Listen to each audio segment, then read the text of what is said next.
ইন্নাল হামদালিল্লাহ নাহমাদুহু ওয়া নাস্তাঈনুহু ওয়া নাস্তাগফিরুহু ওয়া নাউযু বিল্লাহি মিন শুরুরি আনফুসিনা ওয়া মিন সাইয়্যাতি আমালিনা মান ইয়াহদিল্লাহু ফালা মুদিল্লা লাহু ওয়া মান ইউদ্লিল ফালা হাদিয়া লাহু আশহাদু আল লা ইলাহা ইল্লাল্লাহু ওয়াহদাহু লা শারীকা লাহু ওয়া আশহাদু আন্না মুহাম্মাদান আবদুহু ওয়া রাসূলুহু আম্মা বাদ ফাইন্না খায়রুল হাদিসি কিতাবুল্লাহ और खैरुल हदी हदी मोहम्मद सल्लल्लाहु अलैहि वसल्लम और शर्रिल उमूरी मुहतासातुहा कुल्लु मुहतासातु बिदा और कुल्लु बिदातिन दलाला कुल्लु दलालातु मिन्नार अऊज़ु बिल्लाहिस समीउल अलीम मिनाश शैतानिर रजीम रब्बि इश्रह ली सदरी वयस्सिर ली अमरी अहलुल उक़दतम मिन लिसानी यफ़क़हू क़ौली रब्बि यास्सिरु वला तुअस्सिरु वतम्मिम बिल खैर।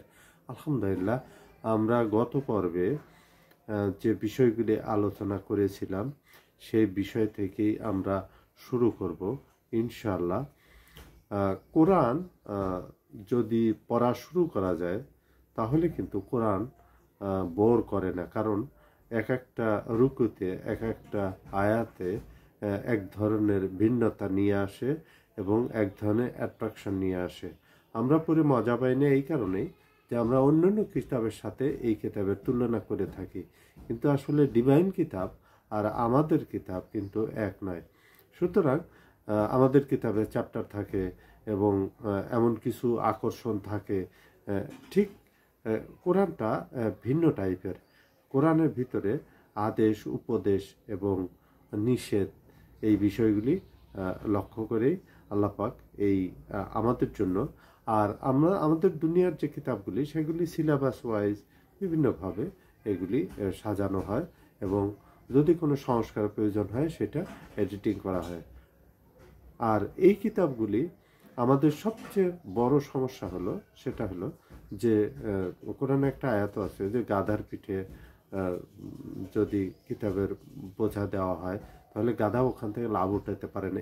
মূলত ইহুদিদের লক্ষ্য করে এই আয়াতগুলি নাজিল হয়েছিল, কারণ ইহুদিরা কিন্তু জানতো এবং রাসূল সাল্লাল্লাহু আলাইহি সাল্লামকে এমনভাবে জানতো যে তাদের সন্ততিকেও এত গভীরভাবে জানতো না যেটা রাসূল সাল্লাল্লাহু আলাইহি সাল্লামকে তারা জানতো। এবং তাদের কিতাবে লেখা ছিল যে রাসূল সাল্লাল্লাহু আলাইহি সাল্লাম পরবর্তীতে আসবেন এবং এমন এক নবী আসবেন যেটা পুরো জাহানকে আলোকিত করবেন, এবং বিভিন্ন ওদের রাসূল সাল্লাল্লাহু আলাইহি সাল্লামের আগমনের যে প্রেডিকশনগুলি সেগুলি তাদের কিতাবে লিখিত ছিল। তারা মূলত কিন্তু রাসূল সাল্লাল্লাহু আলাইহি সাল্লামকে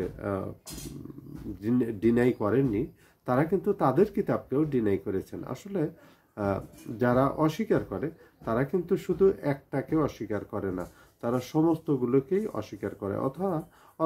অর্থাৎ যদি কোনো উম্মত যদি একটা নবীকে অস্বীকার করে তাহলে কিন্তু মূলত সবগুলো নবীকে, ইভেন তাদের নবীকেও তারা অস্বীকার করে থাকে।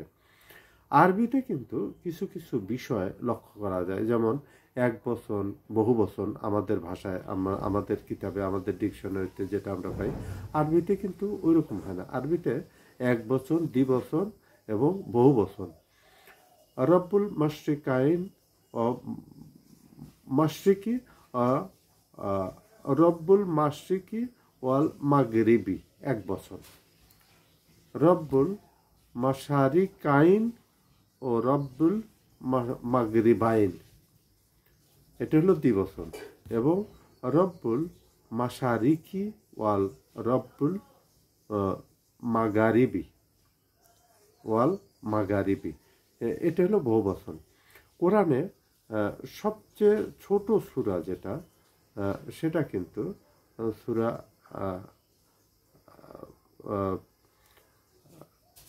সেটা হলো বহুবচন, অর্থাৎ 3টা আয়াত। এবং কোরআনের সবচেয়ে ছোট যে আয়াত সেটা হলো সূরা আর রহমানের মুদহাম্মাতান, এবং সূরা বাকারা দেন নামক যে আয়াতটি, সেই আয়াতটি কিন্তু সবচেয়ে বড়, এবং তারপরে হলো আয়াতুল কুরসি। এইভাবে কোরআনের যে সূরাগুলি, আয়াতগুলি লিখিত আছে একের পর এক সিস্টেমেটিক্যালি কিন্তু আল্লাহ পাক ওইভাবেই সাজিয়েছেন যেভাবে আমাদের জন্য প্রয়োজন মনে করেছেন, এবং লৌহ মাহফুজে কিন্তু এইভাবেই সাজানো আছে। সুতরাং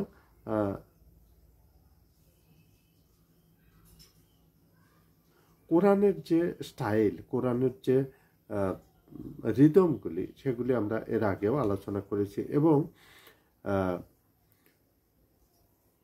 কোরআনের যে আয়াত, আল্লাহ পাকের যে কালাম, এটা কিন্তু সিফাত, এটা কিন্তু কোনো মাখলুক নয়। আমাদের যে কোরআনের যে লিখিত যে অংশগুলি এবং কোরআনের যে পাতাগুলি, কোরআনের যে কালি, এই বিষয়গুলি, এগুলি কিন্তু আমাদের সৃষ্ট। আমরা যে কোনো কালি ব্যবহার করতে, সাদা, কালো, লাল, যে কোনো কালার ব্যবহার করতে পারি।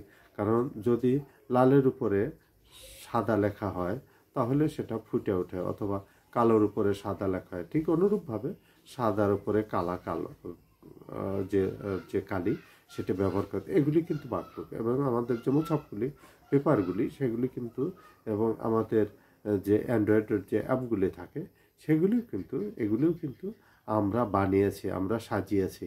কিন্তু এইগুলি এই যে কথাটা, যেমন আলহামদুলিল্লাহ রাব্বিল আলামিন, আর রহমানুর রহিম, মালিক ইয়াউমিদ্দিন, ইয়াকা না'বুদু ওয়া ইয়াকা নাস্তাইন, এই কথাগুলি কিন্তু আল্লাহ পাকের কিন্তু মুতাকাল্লামের সিফাত, কিন্তু এইগুলি আল্লাহ পাকের সাথে সরাসরি কিন্তু জড়িত, যেহেতু আল্লাহ পাক একজন সত্তা, এবং তার যে কালাম, সেটাও কিন্তু তার কিন্তু সিফাত। যেমন এই বিষয়গুলি, এবং আল্লাহ পাক কিন্তু কোরআনে কিন্তু বিভিন্ন জায়গায় বিভিন্নভাবে ধমকি দিয়েছেন, কখনো উপদেশ দিয়েছেন, কখনো আদেশ করেছেন, কখনো নিষেধ করেছেন। এই বিষয়গুলি কিন্তু খুবই লক্ষণীয়। এবং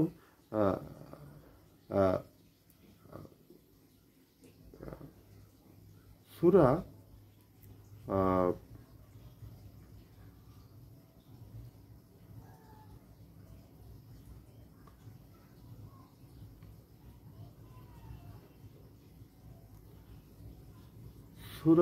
আজাব, সূরা আনফালের গাজওয়ে বদরের ব্যাপারে 60 নম্বর আয়াতে আর কি, উহুদের ব্যাপারে যে আয়াতগুলি নাজিল হয়েছে, সেখানে কিন্তু আল্লাহ পাক কোনো কিছু কিন্তু লুকাননি। এবং গাজওয়ে উহুদের যে ঘটনাগুলি আমরা জানি, যে ওই যে একটা পয়েন্ট ছিল যেখান থেকে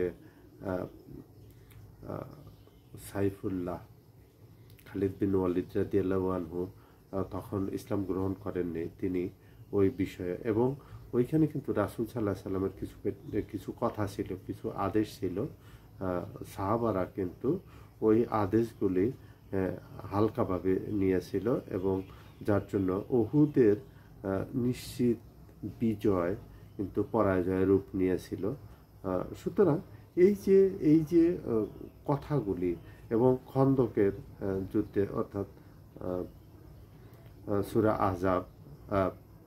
আজাবে, এবং তাবুকের যুদ্ধ সূরা তওবাতে, এই যে কথাগুলি আল্লাহ পাক, অভিজ্ঞতাগুলি আল্লাহ পাক আমাদের সাথে শেয়ার করছেন, কিয়ামত পর্যন্ত কিন্তু মানুষ পড়তে থাকবে এবং এখান থেকে উপদেশ গ্রহণ করতে থাকে। ওমা আলাইনা ইল্লাল বালাগ।